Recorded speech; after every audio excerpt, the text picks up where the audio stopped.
Hey, what's up? My name is Danielle, and this is my origin story of my partying days, what it used to be like for me before I got sober. I do believe that this is a disease. Let me just disclose with this. I'm seeing it's not a choice. This is a disease, and it centers in my mind. And it has been shown that it's a genetic disease that's passed down to be an alcoholic, especially, let me just say, to be an alcoholic. Alcoholism does run in families. Um, and yeah, just so grateful to the program and to everything that all the people that have mentored me and brought me up. I grew up. I did. I grew up.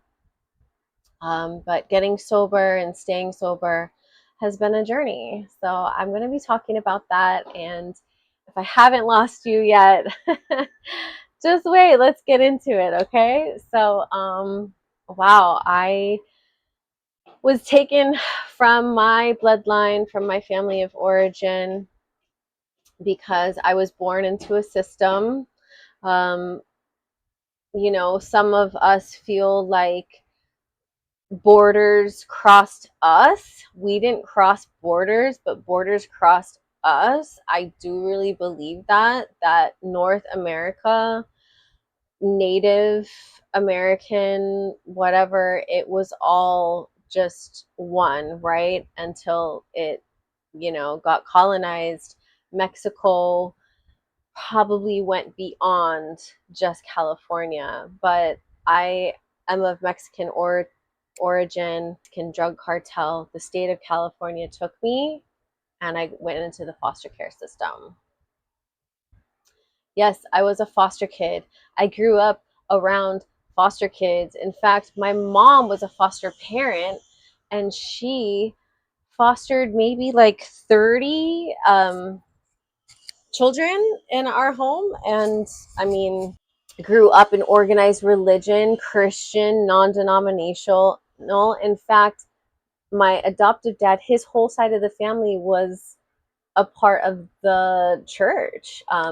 My uncle was the assistant pastor. The cousins were the pastors, and yeah, I basically was told who to be friends with, what to wear, what to believe, what to pray, what to sing, what to watch, what to listen to. I was told everything because I grew up in a molded and a shaped universe. Um, I even went to Bible college, so I was very sheltered. Although I did go to public school, me and my brothers and sisters, we went to public school. So that's kind of crazy because a lot of the kids that we knew at church, they were homeschooled. So we were kind of like the black sheep in the church. Those kids, those rowdy public school kids that come to church. Yeah. But I was going to church 5 days a week, sometimes twice on Sundays, care groups throughout the week. Sometimes my family would host the prayer groups or care groups at our house. Prayer chains were going on all throughout the week. I mean, it was very much centered around following, a spiritual path, but it was just based on one book, the Bible, right? So, uh, anyways, that was my upbringing, and I didn't pick up drugs or alcohol until I was 18. I went to public school, but I was in love with this boy from my church, so that kind of like took my interest away from. It delayed my interest in bad boys for a little while, and I just was into this guy from like 12 years old to like 18. I was into this one guy at my church. And I would always listen to music. Music was a part of my story from the gate. My parents said that when I went to them, I was a mute. but I do know that singing was my escape. I started recording when I was 6 years old. Our family would hear me sing and they would ask my mom to record me. So I would sing like, um, Christian songs. Back to my story. You guys, I was working at a gas station and I would see so many young kids come in high and drunk. They were filling up their sodas, laughing, looking at me, telling me it's a chaser. I'm like, did not know what that meant. But coming in under the influence, I started seeing that they were having a lot of fun. It looked like a lot of fun. And it was kind of the perfect storm because my parents had went to travel on vacation, as they did a lot, and they got in a car accident and almost died. So I had something really traumatic happen, and also 18, graduated from high school, just working a job, not really like having any direction on where I wanted to go with my life, and then seeing people drunk and high and having fun. Those was like the perfect ingredients to just spark up my disease. Let's go. All right, so my first drug was marijuana. That took me to another planet, a dream world. I liked it, I did. I liked it a lot. It did make me a little paranoid, but yeah, that was the first drug, and my parents knew I was smoking it, and they just kept on warning me. They're like, it's a gateway drug, it's a gateway drug, and I'm like, no, I'm fine. Like, yeah, like I'm kind of like more free and impulsive, and like I have impulsive eating, the munchies and stuff, and I was just like all in with the marijuana. And then the next thing that I tried was alcohol. Alcohol. The first time I ever drank, I got drunk. Threw up. I met these kids that lived around the way, a bunch of boys that were my neighbors, and I started hanging out with them. There was this one guy that I was talking to. So cute. If you can't tell already, I was pretty boy crazy. But yeah, we went to the park and we were drinking up at the park. I threw up all over his room. But I was just like, that was so much fun. I came back the next morning with a bucket, my cleaning supplies. I was like, here, I'm going to clean up. Let's go again. Are we doing it again tonight? All right. Perfect. You know, man, and I spiraled, I could always work a job, but I had ambitions to go and take my songs that I had written. I had always been a songwriter on a floppy disk, which I lost. That was heartbreaking. Had some good stuff in there. But any artist who writes and creates, you guys know some stuff is lost. And what I've learned is it's not necessarily about the material itself, it's about that frequency, that co-creation with the all that is. That's the experience that can never be lost or taken from us. So, anyways, back to the drinking and drugging. Now, my drinking and drugging took me into like kind of a blur. So the timeline is very blurry. But I remember I met these girls who were going to Mexico. And see, it was a lot safer back then, but you could go before you were 21 and you could drink.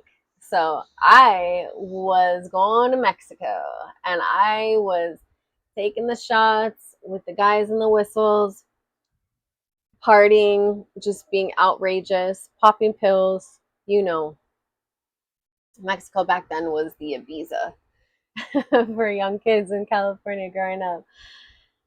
Oh man, it was wild. Um, and I didn't ever really think I had a problem. I just, just thought I was young and this is what everybody did. Everybody that I was around, sometimes it would kind of be like, I would be partying with my friend and I'm like, how come she's not as drunk as me? Sometimes I would have those questions, which now it's actually being found out that as an alcoholic, your body chemistry, whatever's going on with your body, you can't metabolize alcohol like normal people. So our book actually talks about this. Like once they take a drink, they change. Their whole demeanor changes. Whereas for somebody who is not an alcoholic, they can pretty much stay the same and then they can stop. But see, our bodies, they can't metabolize alcohol. So that's why we need just more and more and more of it. And that's also why like the processes in our just we completely become a different person. I don't know if I became a different person. I mean, I would say that like I was a happy drunk. um I could pretty much keep my wits about me until I've had so much that I would just black out and I would pass out. And luckily, that never happened in Mexico. I remember even going off with strangers to the houses, their vacation houses and stuff. And like, thank God there was something out there protecting me. And I really hope that YouTube doesn't take this video down because I'm not glorifying drugs and alcohol at all. I'm just trying to express what it was like for me as a young person who turned to that when actually there was no other option, right? So my parents found out one night. Me and my friend did shrooms. She called her brother. My God, this girl. She called her brother and she was all paranoid because we were explaining to her the guys that had it. These guys, they all worked with her. So, mind you, they were her friends. um, they basically explained to her how shrooms worked, like what it was. It was kind of like the cow poops, it goes into the ground, it makes a mold, and it becomes like a poison. And then a mushroom grows, and then you eat the mushroom, and then you get like poisoned, but it doesn't kill you. These ones that are meant for hallucinogenic, it's a hallucinogenic. That's the poison. So she called her brother. She's like, are we gonna die? And I'm just like, fuck, like calm down. Like I'm having a good experience, like I'm pretty I'm feeling pretty good, like talking to trees and stuff. And this girl, man, she throws my pipe. We get all fucking paranoid. I had been smoking with her for a while. I remember one time, like, we stopped at a gas station. We were around the way and we were just smoking weed in the car, but her brother comes and he spits on me. You know, in hindsight, I see the calm now, like he was willing to fight for his sister, not wanting her to be given drugs, so I see it. And the brother calls my parents. They kick me out when they find out that I'm doing these hallucinogenics. So now I'm living with these guys.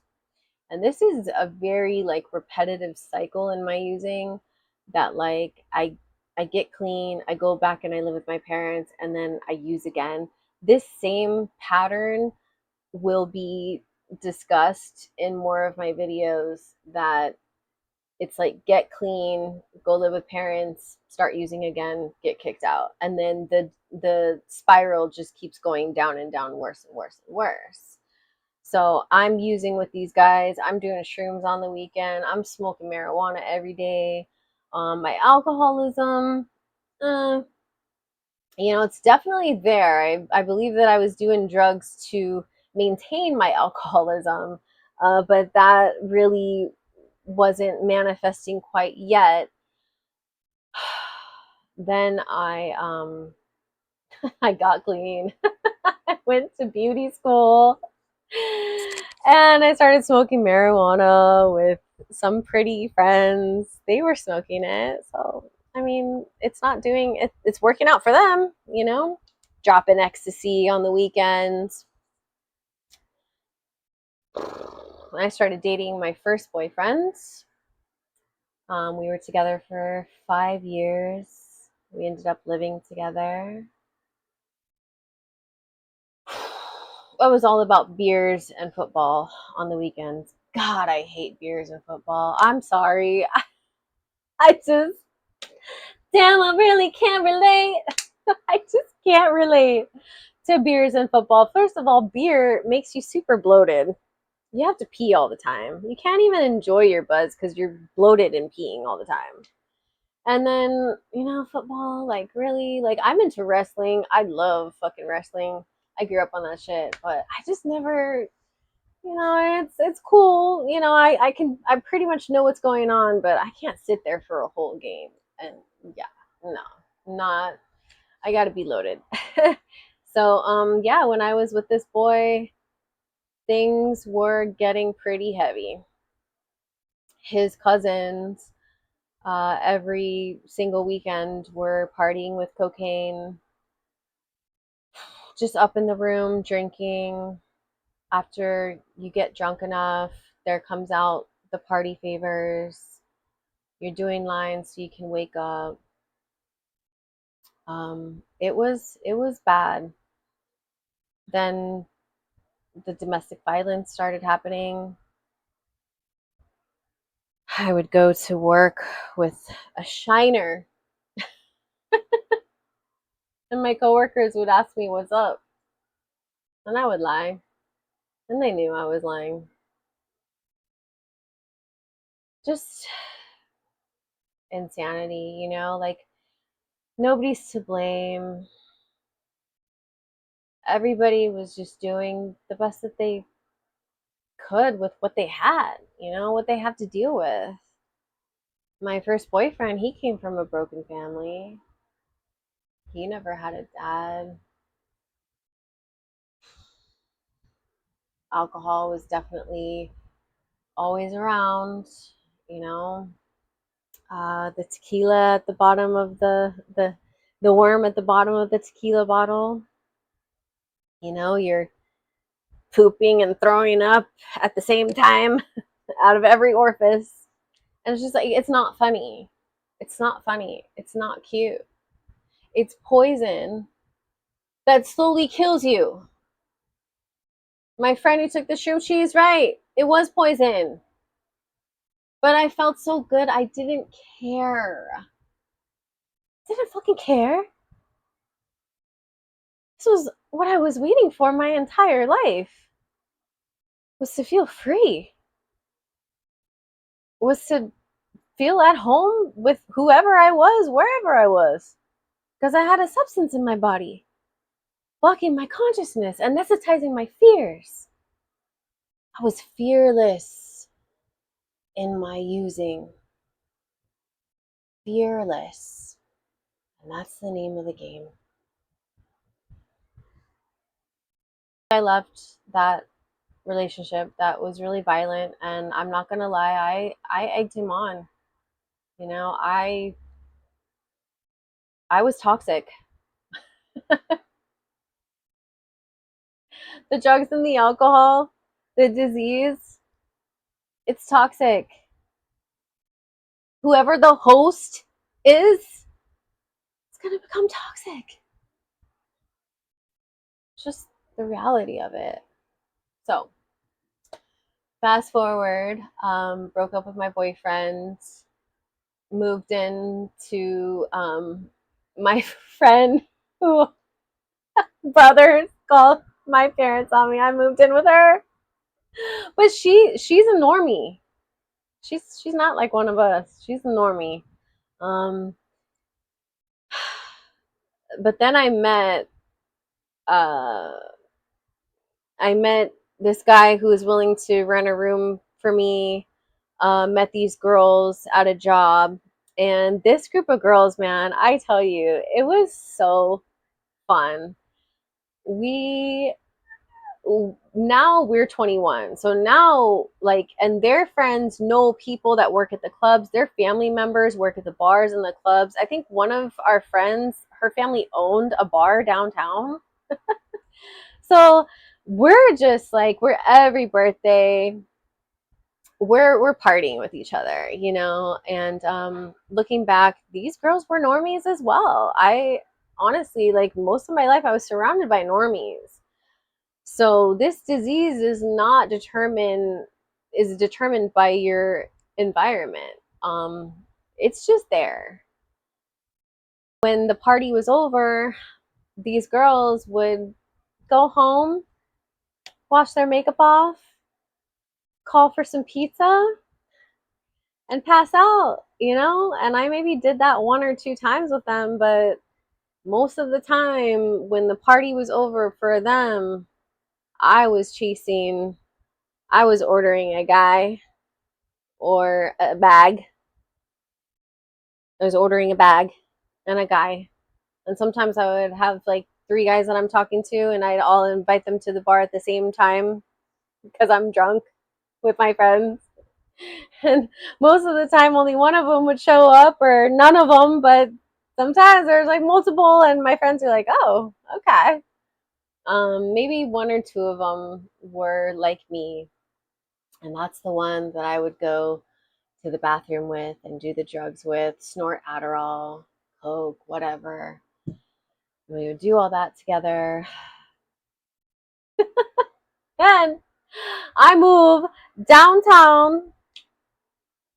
Oh no, I'm doing music, right? I'm doing my music, and I meet one of the friends, and she tells me that she wants to take pictures for modeling. I'm going out of town with her, going to LA while she's taking these calls. She gives me a little bit of money for being her ride. I don't know what she's doing. She's just telling me to wait in the car. She's gone like 45 minutes. Very pretty girl. But yeah, I started prostituting with her.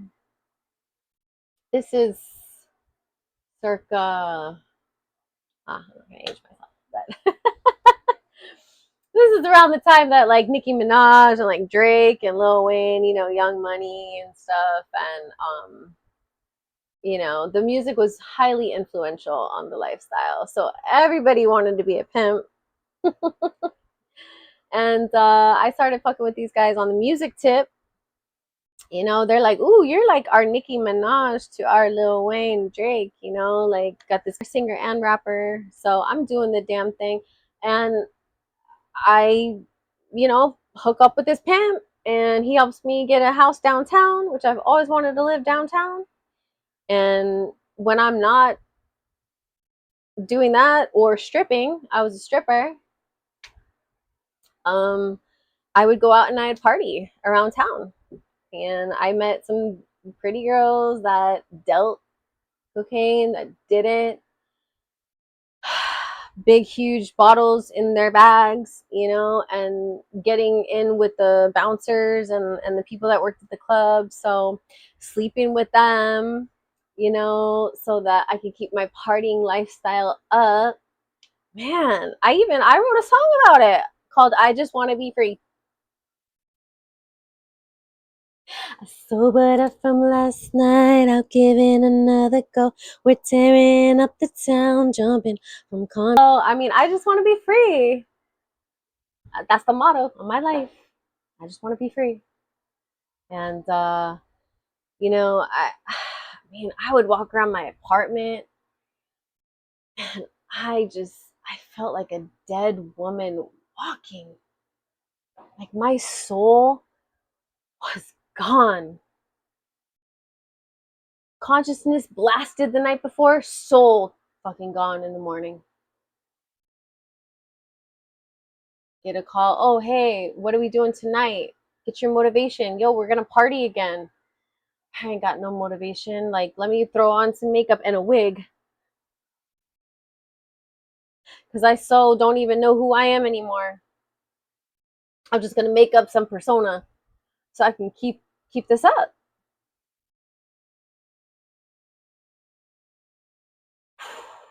I met my child's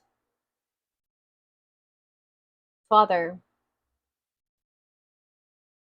He was my coke dealer. Before I went with my stripper friend out of town to Las Vegas to make the real money. And that picture of him just stayed in my head. 1 month in Vegas, 1 month with pulling tricks from the club and blacking out from alcohol, waking up not knowing where I am. Best believe I was homesick. I was sick for home and I wanted to go home so bad. And I had a man to cling to. As soon as I got off that plane, I called him. I was like, what are you doing tonight? Let's hang out.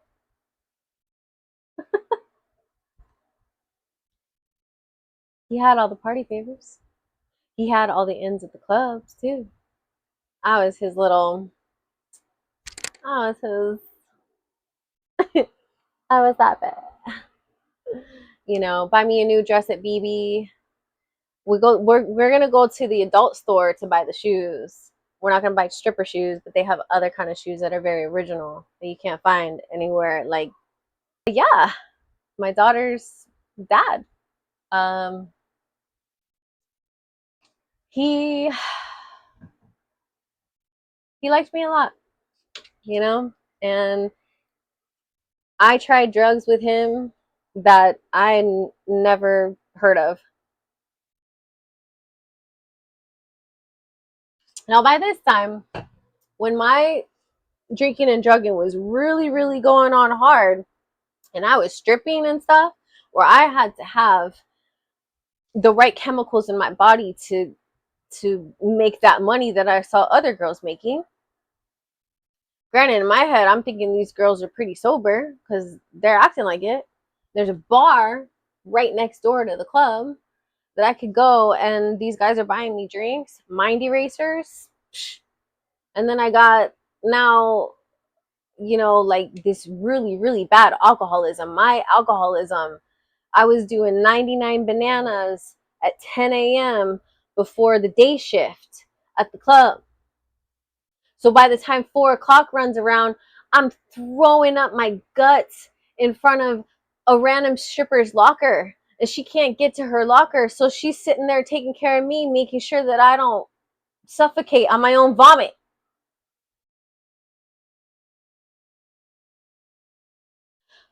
My life got saved by not one random stripper, but two that I know of. I woke up in Las Vegas in the back room where everybody gets dressed with my purse on me. Not even a note. I didn't even know who did that. I know my friend was off in the private rooms. Have no idea how I didn't get robbed or fucking taken out of that club. Passed out. Partying downtown in my hometown, waking up in the morning and not knowing where the fuck I am. What the fuck? Pulling tricks from the club, going and getting a hotel, and then me passing out on the guy and him leaving the money right there on the nightstand and me coming to in a hotel and I'm not raped. And I still have my money? What the fuck?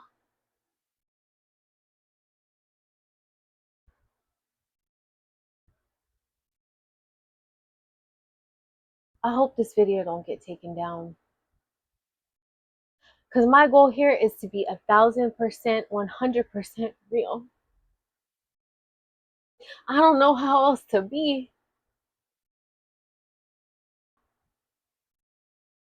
How did I not get taken for so many times? Because of my alcoholism, I passed out.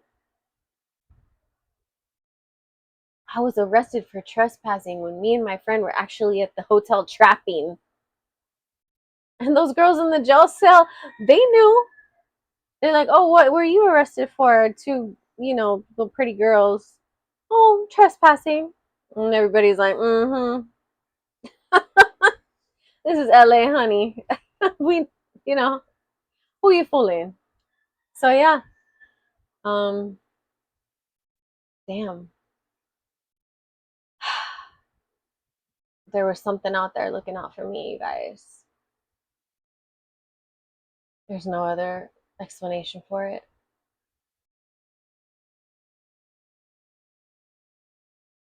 Because by the grace of God, there go I. A lot of girls don't. And they get in that game and they can't get out. And not only do they have a drug and an alcohol problem, but they have a pimp problem. They got a pedophile abusing them. Oh, I left out one of the most important pieces. When I was 18, I got a record deal, which meant I moved into the producer's house and he started fucking me. 18 years old. This is not developed until you're 25. My parents, yeah, you can take her. She wants to be a singer.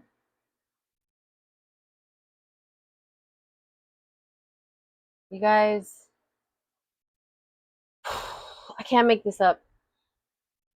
So, my soul decided something without my consent.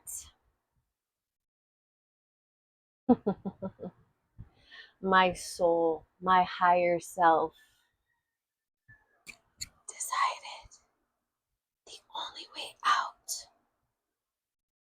was by bringing another life into the picture.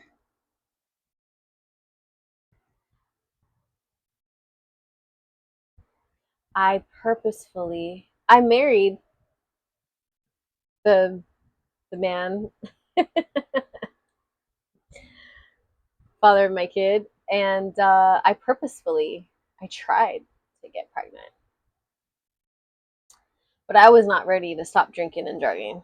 And that may be a lot for this platform. Hopefully this video stays up. My next video is going to go over what it was like bringing a child into this addiction, into this disease. And how we're all here today, sober, thriving, divinely protected, and just living the best life, drug and alcohol free. Okay, I will see you on the next video. Bye.